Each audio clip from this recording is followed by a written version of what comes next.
It's been 4 decades since a charismatic preacher and his followers staged an armed takeover of the Grand Mosque of the Mecca, and the holiest, Islam's holiest site has been turned into a field for the ensuing siege. Writes my man shook the Muslim world to its core and changed the course of history. In Saudi Arabia in the early morning hours of November 20, 1979, some 50,000 worshippers from around the world gathered for dawn prayers. From all over the world gathered for dawn prayers in the vast courtyard surrounding the sacred Kaaba in Mecca, the holiest site in Islam. Islam's holiest site. Among them were 200 men, led by a charismatic 40-year-old preacher named Ju'i Munde Luda. Ibi Mecca. 1979 siege of the mosque that changed the course of Saudi Arabian history when the Imam finished reciting the prayer. Ju'i Hayman and his followers pushed him aside and took possession of the microphone. They placed closed coffins in the center of the courtyard, the traditional act of asking blessings for the recently deceased, but when the coffins were opened they revealed pistols and rifles which were quickly handed out to the men. One of them began read a prepared speech. Brothers Muslims, today we announce the coming of the Mahdi, who will rule with justice and justice on earth after the earth has been filled with injustice and oppression. For the pilgrims gathered in the courtyard, it was an unusual announcement in the hadith reports of what the Prophet Muhammad said or approved of, predicts the coming of the Mahdi or divine guidance counselor. He is described as a man endowed with these powers, and some Muslims believe he will usher in an era of the justice of the true faith. Kul Almi, a follower of Jamin, claimed that countless visions testify to the coming of the Mahdi. Hundreds of Muslims have seen him in a dream, said Yami, and now he is among them. The Mahdi's name was Muhammad bin Abdullah al-Qadani in Udi's recording of Jahani's speech. You can hear him interrupting the speaker from time to time. The speaker to instruct his men to close the gates of the shrine and take up sniper positions on the tall minarets, which at the time dominated the city of Mecca. Attention brothers Amit Ali Hibbi, go up to the roof. If you see anyone resisting at the gate, shoot him. According to an anonymous witness, Jamin will be the first to repay Magdi, and his example was immediately followed. By others shouting God is great, but there was also confusion. Abdel Mam Sultan, an Egyptian student, a religious scholar who has become acquainted with some of Hyman's followers, recall that the large mosque was full of foreigners who didn't speak Arabic well and didn't understand what was going on. Image by Abdel Manem Sultan. A student of 1979 witnessed the events. Armed men in a room where the Quran strictly forbids any violence, and several gunshots also. Stunned to flee to any exits that were still open. People were surprised by the sight of the armed men, is something that they were not accustomed to. No doubt it left them horrified. It was something outrageous, says Abdel Manem Sultan, but within an hour later, the daring takeover was completed. The armed group now had full control of the large mosque, in direct challenge to the authority of the Saudi royal family. The men who took over the Grand Mosque belonged to an association called Al-Jalila al-Mutasabat, condemned what it considered to be the birth of social and religious values in Saudi Arabia, a country saturated with oil. The country was gradually turning into a consumer society. Automobiles, electrical goods were becoming commonplace. The country urbanized in public, but members of the MJM continued to live an ascetic lifestyle, proselytizing, studying the Quran and hadiths and adhering to the tenets of Islam, defined by Saudi religious esteem. Tom Joe Heyman, one of the founders of the JSM. The MJM is from Sajah. Bedouin evenings by the fireplace in the desert, or at a meeting at the home of one of his. He would tell his personal story of the fall and fall from grace. The audience his personal story of the fall and of the redemption of Muslims in other parts of the world. Osama al-Quzi, student religion. Avid often attended the group's meeting. Has heard Juhayman say that he was involved in illegal trade, including drug smuggling. However, he repented, found solace in religion and became a zealous and devoted leader, and many members of the JSM, especially the younger ones, fell under his spell. Most of those who knew, such as the religious student Avid Mut Ali Salah, testifies to the strength of his personality as well as his loyalty. No one saw this man and liked him. He was strange, he possessed what is called charisma, he was faithful to his mission and gave his life to Allah day and night. But for a religious leader, he was uneducated, tended to travel to isolated and rural areas where the Bedouins lived. Recalls Nasir al-Kosher, a close follower because his classical Arabic language, spoken by all the scholars of Islam, was weak and he had a strong Bedouin accent. He avoided addressing to an educated audience so as not to be exposed on the other side. Juhayman served as a soldier in the National Guard, and his basic military training proved to be very important when it came to organizing the takeover. Eventually the JLM began to clash with some Saudi cries and the authorities began repression. Jamin fled to the desert where he wrote a series of pamphlets in which criticizing the Saudi royal family for its decadence and accused the clerics of colluding with it for worldly gain. He was convinced that Saudi Arabia's depravity could bring salvation. In this he determined that the Mahdi was Hamad ben Abdullah al-Qahtani, a mild-mannered young preacher known for his good manners, devotion, and poetry. Hadiths speak of a Mahdi with a father's name and his father's surname similar to the Prophet's, and facial features with a large forehead and a fine akm nose. The Jamin saw all this in al-Qahtani, but the supposed savior himself was appalled by the idea. Depressed, he retired to the prayer. Eventually, however, he emerged from his convinced that Jahani was right. He took on the role of Mahdi, and the alliance with Jahani became even stronger when Qahtani's older sister became Jahani's second wife. It was fortunate that in a few months before the siege, a strange rumor spread. Strange rumors that hundreds of Meccans and pilgrims had seen al-Qahtani in their dreams, standing full length in a large mosque, holding the banner of Islam. The Kaimanas were convinced by this. Waliza Ari, a member of the BJP, recalls, I remember at the last meeting one of the brothers asked me, Brother Mutwali, what do you think about Mahdi? I answered him, I'm sorry. Please don't talk about this topic. Then someone told me, you're a silent. The devil, Brother Mahdi exists and he is Muhammad bin Abdullah al-Qahtani.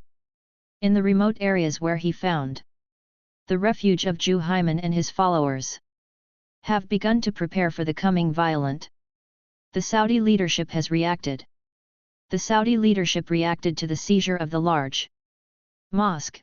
Crown Prince Fahd bin Abdulaziz Al Saud was in Tunisia for the Arab League summit, and Prince Abdullah, head of the National Guard, an elite security force dedicated to protect royal leaders, was in Morocco. Had to ailing King Khalid and the Minister of Prince Sultan of Defense, the Saudi Arabian. The police didn't realize the extent of the problem and sent a couple of patrol to investigate. But as they approached a large mosque, they came under a hail of bullets. As the seriousness of the situation became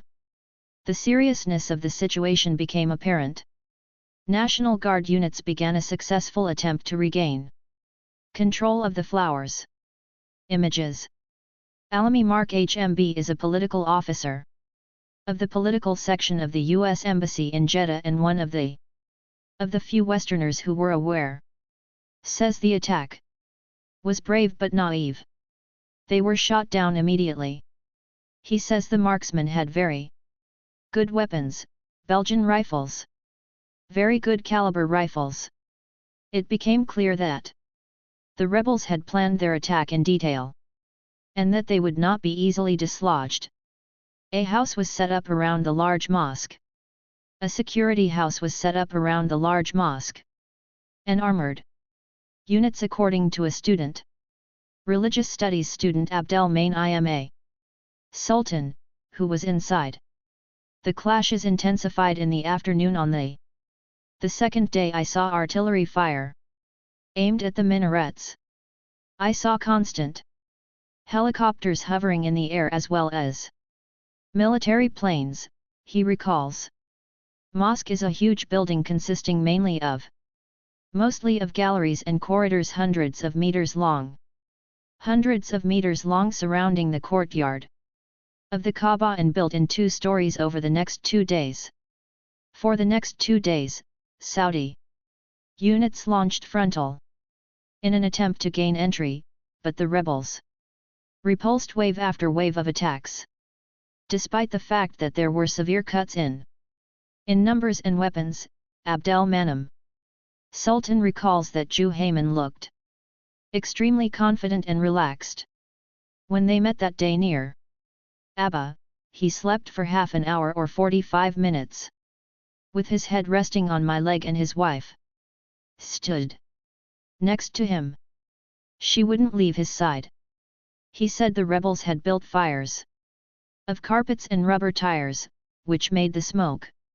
That made smoke billows, then they hid behind the columns. And emerged from the darkness to ambush the emerging Saudi. The building became a kill zone. And the death toll quickly into the hundreds. It was a man-on-man, man-to-man in a confined space, said Maj. Muhammad Alf, commander of the Special Forces of the Ministry of Interior Combat. The situation of bullets flying left and on the right is something unbelievable. Issued by the chief clerics of the kingdom gathered by King Lado. Authorized the Saudi military to use any force to expel insurgents. Tank-guided missiles and heavy guns were used to dislodge the rebels from the minarets, and armored personnel carriers were dispatched to breaching the gates. The rebels were excited to see him with 2 small wounds under his eyes, and his dress was riddled with holes from gunshots, says Abdel Manem Sultan. He believed he could open up anywhere out of the belief that he was immortal because he's a Mahdi, but Coates' belief in his own invulnerability turned out to be unfounded. And soon he came under by gunfire. Mark HMB. When he was hit, people in Saudi Arabia started shouting Mahdi Rainan, Mahdi Rainan. Some tried to run to him to save him, but the heavy fire prevented them from doing so. And they were forced to retreat, says an anonymous. They told Juham that Mahdi is a wounded man, but he told to his followers, don't believe them.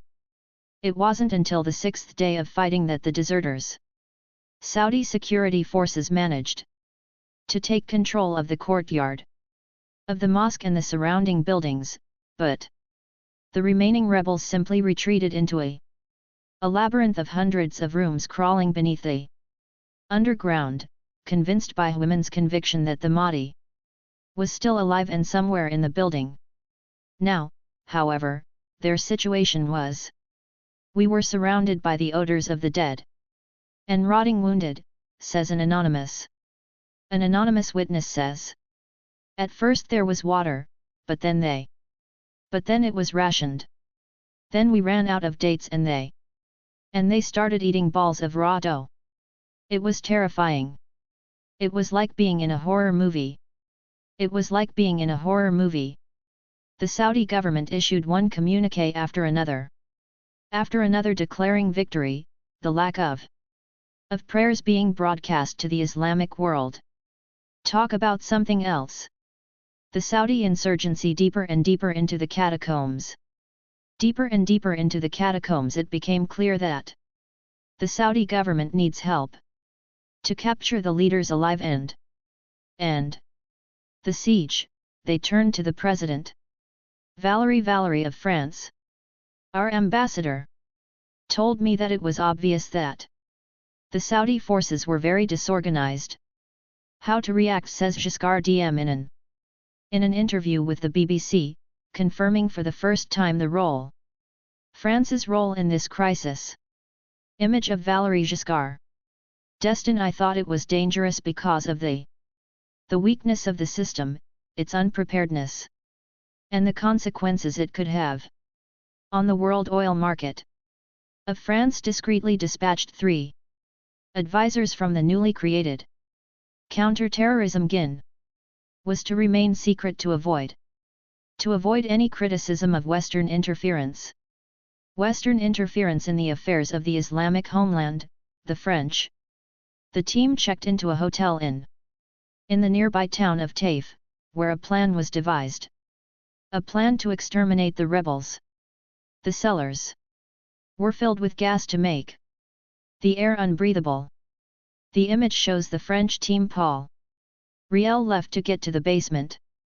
Every 50 meters, there are holes in the relay. Capped Paul barrel C. Gas was pumped through these holes with grenade explosions to disperse the gas in all the corners where the rebels were hiding. An anonymous eyewitness who was in the basement with the ladder, resisting. It felt like the end of the world. It felt like death had come to us. Death because you didn't know what it was. The sound of a dig or a rifle shot. It was a terrifying situation. The French plan was successful. In the last 2 days, J. Hyman's men ran out of ammunition and food. Says Nasr al-Qayman, one of his followers. They gathered in a small room and the soldiers threw a hole made in the. That's why they surrendered to Jamin-ul. And they all followed him. Much Nuf witnessed what followed. The Saudi prince's meeting with a stunned but unrepentant Jahani. Prince Saud al-Faisal asked him why. Jahani Hyman, he replied, it's just fate, you need something. He just said I need some water. Ju Hyman was paraded in front of the cameras, and a little over a month later, 63 insurgents were publicly executed in 8 Saudi Arabian cities. Died first. The caption to the image of Jamin Lu Tabi: although Jahani's belief in Mahdi may have set him apart from others, he was part of a broader movement of social and religious conservatism, responsive to modernity, in which hardline clerics held sway over the royal family. One of those deeply influenced by the siege had a profound effect on Hassan Ladin. Ladin, in one of his pamphlets against the ruling family of Saudi Arabia, he stated that they had desecrated the choir when this crisis could have been resolved peacefully. He continued, I still remember to this day the marks of their footsteps on the floor tiles of the harem. The actions of Juhayman have stopped all modernization. Nasir Ali Huzimi, let me give you a simple example of one of the things he demanded of the Saudi government was the removal of female presenters from television. After the Harami incident, no female anchor women were no longer on television. Saudi Arabia has remained on this ultra-conservative path for most of the next 4 decades.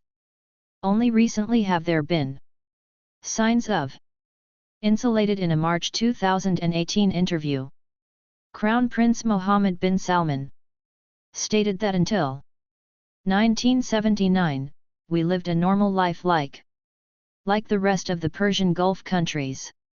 Women drove cars in Saudi Arabia had movie theaters. He was referring primarily the siege of the Grand Mosque.